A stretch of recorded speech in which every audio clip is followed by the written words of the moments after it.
What's up, everybody? Welcome to SLC Puck! I'm your host, Austin Baser, and woo! What a doozy here.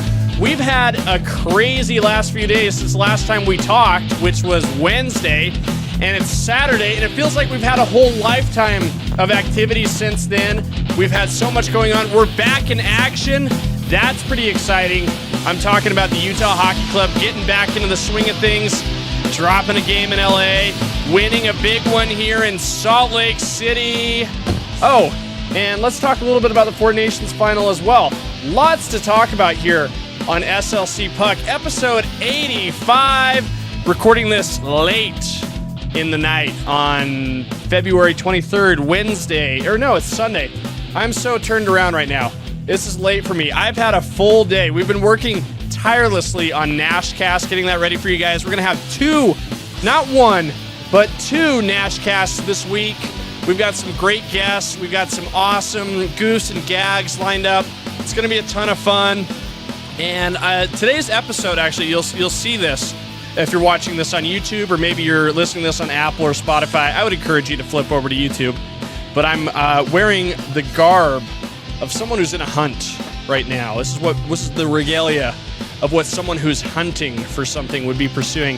Outfit inspired by a statement that my good friend Tyson Nash made today on the broadcast. So we'll dive into what we're hunting and why here in just a second. But before we dive into that, hey, let me just show you this really quick. SLCpuck.shop. Gosh, I love this stuff right here. This is where you can get lots of great merch to support the shop. I just threw up a new t-shirt here. I'm really excited about this one. The Tough Tusker t-shirt. Look at that.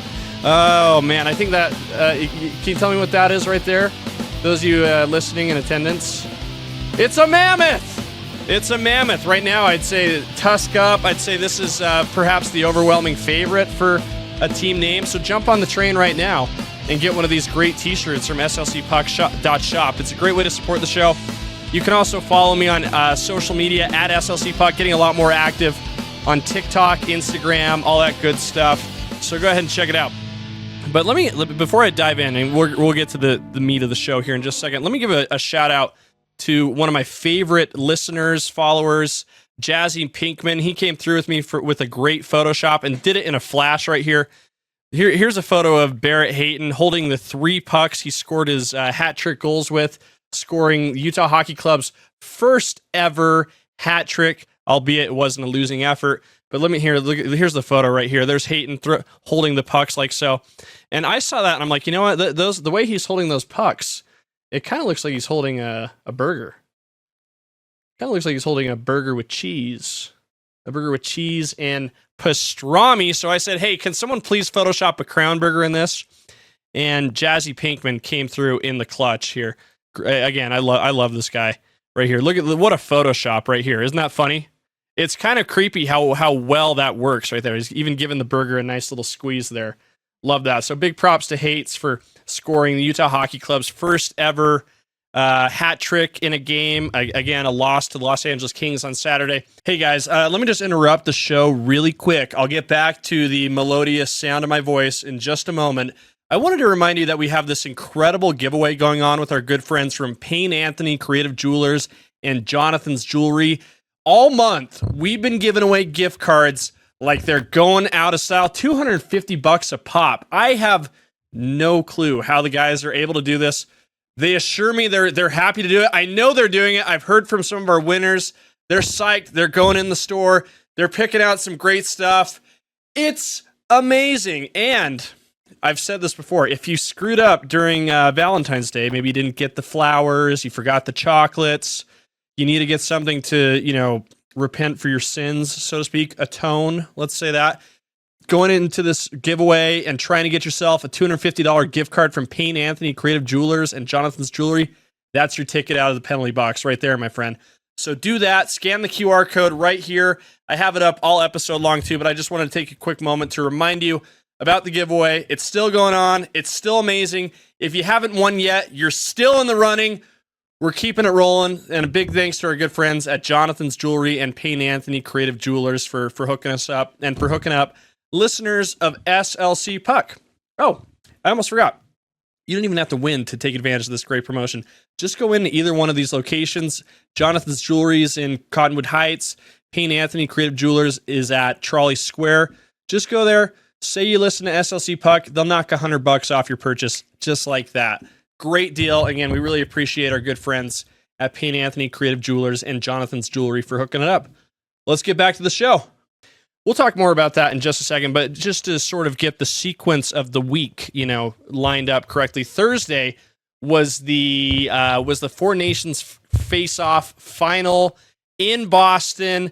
So many storylines coming in this game. Obviously, the week before, the United States and Canada had faced off in the round robin segment of the tournament.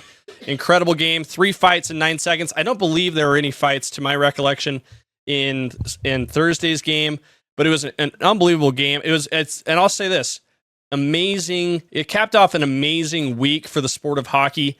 I believe it was the most televised hockey game, non-Olympic game ever. So one of the biggest audiences. I think they had about 16 million people watching this, which is an absolutely bonkers number.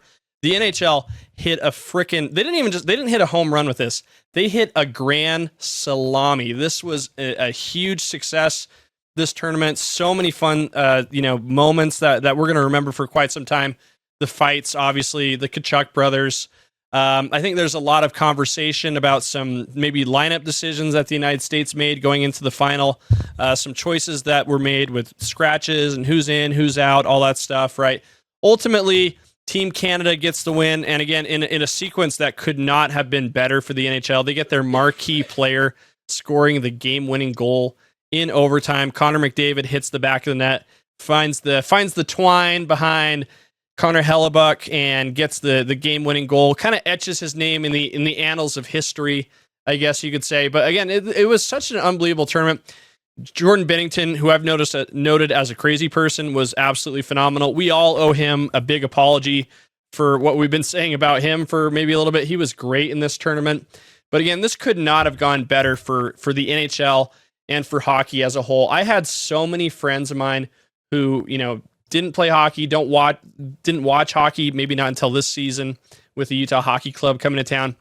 But they were so emotionally invested in this game. Again, there were so many political storylines that played into this. The booing of the national anthem, which, by the way, not great. Hey, a little classless, I think you could say, for both sides. But it kind of fueled the fire a little bit. So I'd say I didn't hate the flames from that fire. I thought it was pretty dang interesting. But again, great moment for the NHL. They absolutely whooped the NBA's butt. They played their NBA All-Star weekend the same weekend, and it was snooze fest. Absolute 2 thumbs down for that one. But again, I think the NHL as a whole and hockey is really having a huge moment. And we're key players in this here in Utah. We really are. But I mean, think about this, right? Not only did hockey kick the NBA's butt last week, recently Major League Baseball dropped its partnership with ESPN. The Super Bowl kind of sucked this week. So you could argue that all the other 3, big sports leagues here in North America kind of had tough months here. The NHL did not. And now it's great because we're back in action. We're back in regular season play, and it's fun. It's getting very exciting. It wasn't too fun on Saturday, though. I'll say that. Other than the fact that Barrett Hayton, had, a game where he was very more than adequately, but probably appropriately rewarded for his terrific positioning in front of the net. That's his bread and butter. He's right in front of the net. He's cleaning up rebounds. He's knocking in deflections. He put in, I believe, two goals off of rebounds, and then had another just shot that was close to the net. But really, really cool. Barry Hayton now has the distinction of being the first ever Utah Hockey Club player with 3 goals in one game. And if you're new to hockey, that's called a hat trick. But there were no hats thrown on the ice at Crypto.com Arena, which, by the way, I can't get used to. I still call it Staples Center. That just seems like a better name. I don't know. That's just me talking there. Just the way the same way, I think people called the Delta Center forever, even when it was Energy Solutions Arena and then Vivint Smart Home Arena and then Vivint Arena. For me, Crypto.com Center is always going to be the Staples Center. Regardless, no hats there on the ice. It's going to be a lot of fun when we do get our first hat trick at home. There's a couple moments that we haven't had yet, and we've kind of been racking up these firsts all season, right? But there's a couple that we haven't had yet that I'm really, really, really excited to see. The one is a hat trick at the Delta Center, which I think that'll be fun. I think we'll see hats flying over the glass. Hats are not cheap either. I'll tell you that. I was in the team store today. I was looking at a couple of the dope hats. They got some great stuff in the team store, by the way. But I was like, man, $40 for a hat. It kind of sounds like you should get your hat from slcpuck.shop. Much more reasonably priced, if you ask me. But that's one moment I think we're going to be looking forward to a lot. The second, and I don't know when this happens. I think there's a chance we'll see this guy play a little bit more sparingly this time of year. But if we get a goal by Liam O'Brien at home at the Delta Center, the frickin' roof is coming off of the bed. We'll have fish flying on the ice. People will be throwing their orange wigs onto the playing surface, the sheet. Even if it's not a hat trick, imagine if Liam O'Brien gets the first hat trick at home at the Delta Center. I think that the noise would register on the Richter scale. I think it would be one of those things they would put in the state textbooks, and teach it in history classes till the end of time. But anyway, back to the actual result. A little bit of a bummer for the Utah Hockey Club getting back into action on Saturday. 5-3 loss to LA. That game did include a goal by Utah's very own Trevor Lewis in the third period. He scored LA's fourth goal, which ended up being the deciding one. But, hey, there's no rest for the weary. I'll say that. The Utah Hockey Club got right back into it. I'm talking to you guys probably about an hour, maybe hour and a half after the result of Sunday's game against Vancouver. People were saying this, and they were right. This was kind of a must-win game for the Utah Hockey Club. If they wanted to stay in the hunt, if they wanted to keep this group intact before they have to make some difficult decisions around trade deadline time, which is March 7th, right? So this was a really, really, really crucial game for the Utah Hockey Club, and I think they turned in a really, really phenomenal performance. It helped a lot, I'll say this, that they were playing a team that was also on the second half of a back-to-back. Vancouver had played the night before. I worry maybe had they played like a team that was a little bit more fresh, they would have gotten into trouble. But regardless, they played Vancouver. Both teams a little tired, a little restless. They're a little bit like me. They're not like my sister, by the way, who is drinking a Red Bull right now at 10:45 in the evening. Yeah, isn't that insane, everybody? Yeah, but hey, that's what she does for us good folks here at SLC Puck in her role as executive producer. She's trying to help us put a great show together. But the Utah Hockey Club put together a terrific game.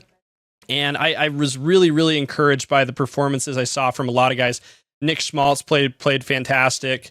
Dylan Guenther was great. Clayton Keller also was handling the puck very well. You know what's interesting? We noticed this during the game. Clayton Keller might be the last guy in the NHL to tuck his jersey into his pants. You really don't see that anymore. Like Gretzky used to do that. I remember I had a couple guys on my hockey team growing up. Sam Kitchen, if he watches this, I don't know if he does, but Sam Kitchen was big on the tuck. It's kind of a style. It's going out of style, I guess you could say. Not a lot of stees, I think, as the kids would put it these days. A lot of sty. I think they call it sty. But anyway, the tuck is interesting. But regardless, Clayton Keller played a great game. I believe he assisted on both of Utah's goals.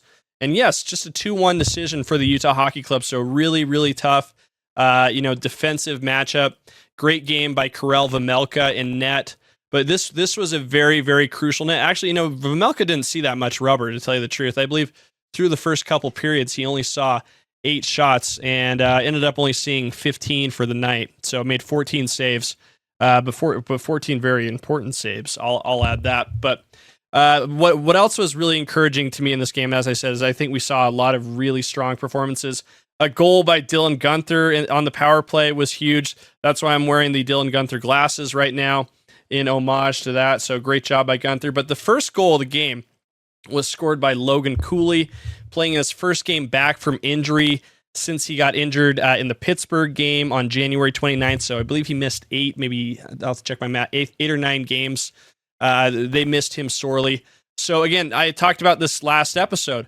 This is where it gets really, really, really exciting. The guys are getting healthy. the lineup is getting full. They're having to make a couple hard decisions, right? Juuso Valimaki has been placed on waivers to make room for a full defensive unit. I mean, this is the healthiest the Utah Hockey Club has been right now. They've got all their horses in the race, so to speak.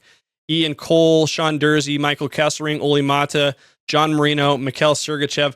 That feels like a really, really strong defensive front for the Utah Hockey Club, one they haven't had in all season. Again, this is the healthiest the Utah Hockey Club has been all year, and it couldn't come at a more crucial time. And now what we're getting into right now is a hunt, and I really like that term. I think that is the kind of the mentality that I hope to see the Utah Hockey Club embrace as they come into this final stretch here, because they've got 24 games to play at this point, and each one of these games is essentially a playoff game at this point. It is absolutely imperative that the Utah Hockey Club bring it for each and every one of these games from here on out. And I'll tell you why. It comes down to math, and if you guys like math, one, you're nerds, and I don't believe you. And for two, you're going to love this next little bit, okay? Because we're going to dive into the numbers a little bit. Okay, so here, we're going to go to the standings here. And again, we've been checking the standings pretty faithfully the last few weeks. We're going to continue to do so as we ride out the rest of the season and continue the hunt for a playoff spot. It's a hunt. It's not a chase. They're not chasing this. They're hunting it. And Tyson Nash said that on the show tonight, and I thought he did. I really like that analogy. So again, we'll hop into the standings here. I got it pulled up here on ESPN. So again, as I do every episode, as I have done for a few weeks now, if you guys aren't paying attention, we've got a few. Here's the criteria to get into the playoffs, right? So there's 2 conferences, 2 divisions within each conference. The top 3 teams in each division are in, and then plus 2 wild cards to round out 8 spots in the playoffs, right? So right now, as it stands, Utah, remember, we're in the Central Division. We're not going to be able to crack the top 3 of the Central Division as it stands right now. Winnipeg, Dallas, Minnesota, they're way ahead. Winnipeg is quite comfortably ahead right now. They're the top team in the Western Conference. Dallas behind them in the Central Division. Minnesota in that 3rd spot. So what we're going to go after is these wild card positions. That's what we're hunting right now. And by the way, I've got my friend here. I've got a little hunting dog right here. You might know him as Archie, and Archie's going to help us hunt down this playoff position. So thank you, good boy, Archie. But anyway, back to the standings. Looking here at the wild card race. So right now, the first wild card spot is being held by the Colorado Avalanche with 68 points. Behind them, in that last wild card position, this is the one we're going for, the Vancouver Canucks. Ooh, that made this game pretty dang important, if you ask me. There were essentially 4 points on the line. That would be the swing, right? Because if the Utah Hockey Club had lost the game tonight, they wouldn't have gained the 2. They would have been down an additional 2. So again, 4-point swing in this one. This was a huge game. This was super important. This might have been a must-win situation. Very fortuitous, I would say, that they landed this game on the second half of a back-to-back for Vancouver as well. But yeah, 63 points for Vancouver in the standings puts them in that second wild card spot. Utah now closer than they were before tonight. They're 4 points behind, excuse me. So with 59 points, they're behind the Calgary Flames, who are the first team out with 62. So this is where it gets really, really, really, really important here for the Utah Hockey Club with each and every game. Now, here's the math, okay? Don't say I didn't brace you for this. Here comes the math. Are you ready for this? I'm going to try to do it in a way that doesn't make your brain sore, because I know math does that to me, all right? So here's the historical data that we've been looking at. Those of us who've been following the team, the Utah Hockey Club alluded to this as well on their broadcast. But essentially, the magic number to give yourself a chance to make the playoffs is 94 points. You get 94 points, you've got a pretty dang good chance of getting in. You might not, depending on how the rest of the standings shake out. But historically, 94 is a number that gets you pretty dang close, and a lot of years gets you in. All right. So right now, the Utah Hockey Club has 59 points, which means, and here comes the math, they have 35 points to go. Right. So with 24 games to play, by my math, they need to win. And again, remember, you get 2 points for a win in regulation, 1 point for a loss in overtime, and 0 points for a loss in regulation, right? So that's how standing points in hockey work. But again, by that math, Utah Hockey Club, with 24 games to play, needs to win at least 17 games and maybe have one overtime loss, which means they can really only afford to lose 6 more games in regulation for the rest of the season. So again, this is very, very crucial. This is where we get into crunch time here. Let's pull up the schedule here really quick. We'll take a quick dive into this, because there are some winnable games, I'll say that, but also some very, very, very tough matchups here. All right. So actually, what I want to do is pull up the strength of schedule indicator as well. Look at that first here. Sorry guys, I didn't have this one ready for you. Remaining schedule strength right here for the NHL. Okay. So again, we'll flip over this. This is at tankathon.com. So this sorts the remaining strength of schedule based on the the opponents remaining and their winning percentage and all that. So right now, as it stands, the Detroit Red Wings have the toughest strength of schedule remaining. The combined winning percentage of the teams they have left to face, 589. That's tricky, right? But hey, here's the great news. You've got to scroll down quite a bit on this list to find Utah. They have the 28th toughest schedule remaining in the NHL. And another way to say that would be they have the 5th easiest schedule remaining in the National Hockey League. So the combined winning percentage of the teams they have to face, 536. Tough games include another matchup against Winnipeg, Dallas, Edmonton, the Toronto Maple Leafs, the Minnesota Wild, and one more. That logo is really small. I can't tell who that is. But again, they do have some softies here. I believe that's the Kings, actually. They do have some softies as well. They have the fortune, you could say, of playing the Chicago Blackhawks 3 more times. The Nashville Predators, perhaps the most disappointing team in the history of hockey, twice. The Seattle Kraken twice. The Buffalo Sabres once. The St. Louis Blues, that's a huge game, by the way. The last game against St. Louis, that's going to be the last game of the season.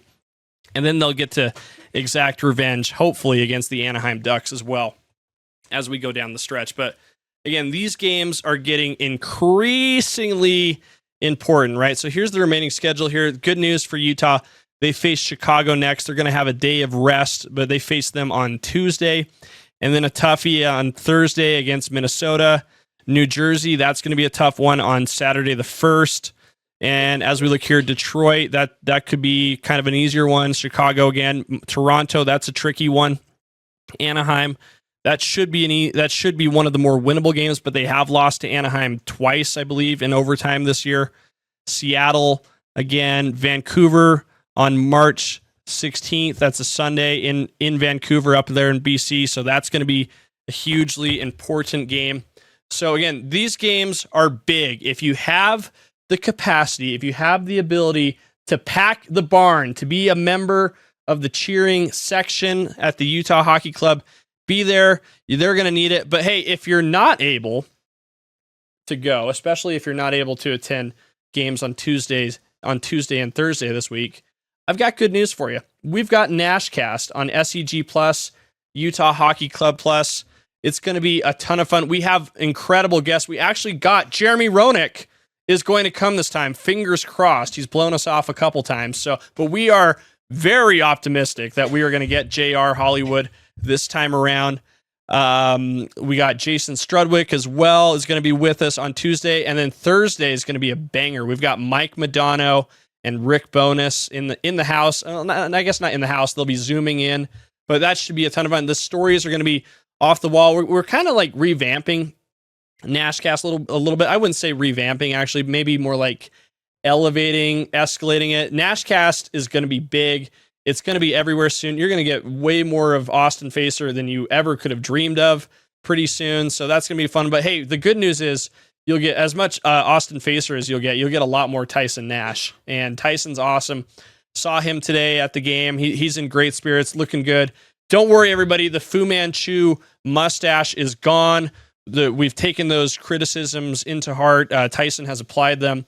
He's clean shaven. He's looking great. I love the guy. It always kind of is the best part of my day when I see Tyson. He's always got a big smile on his face. He's very happy to be here, all that. So I'm excited for Nashcast on Tuesday. So again, please tune in. Chicago game is going to be crazy fun. Jeremy Roenick again, like I said, Jason Strudwick, super cool lineup, and then a lot of Nasher and myself talking as well. We will be sharing some stories and some goofs and gaffes along the way. So that's going to be a ton of fun. So please tune into that if you haven't already. And again, let me give a big shout out to our great sponsor, Payne Anthony Creative Jeweler and Jonathan's Jewelry for supporting SLC Puck. You notice I have this QR code here all episode. Please scan that, hit send on the message, get on the text list. You'll be entered into a drawing for a $250 gift card at either one of those locations. So super appreciative of them for doing that for us and for you, the listeners of SLC Puck. Very grateful for their support. And we'll get going. It's a busy week, but we're gonna stick to our schedule as much as we can. We've got, again, as I said, Nashcast, another episode of SLC Puck on Wednesday, and then all kinds of fun around the corner. This is huge. We're in the hunt, everybody. We're in the hunt. Get your camo. Get your necessary amount of orange on as well. It's going to be a banger. It's going to be fun. Buckle up for the end of the season. I'm excited. Let's pack the barn. Let's get it going. And thanks for tuning in, guys. Appreciate it. We'll talk soon.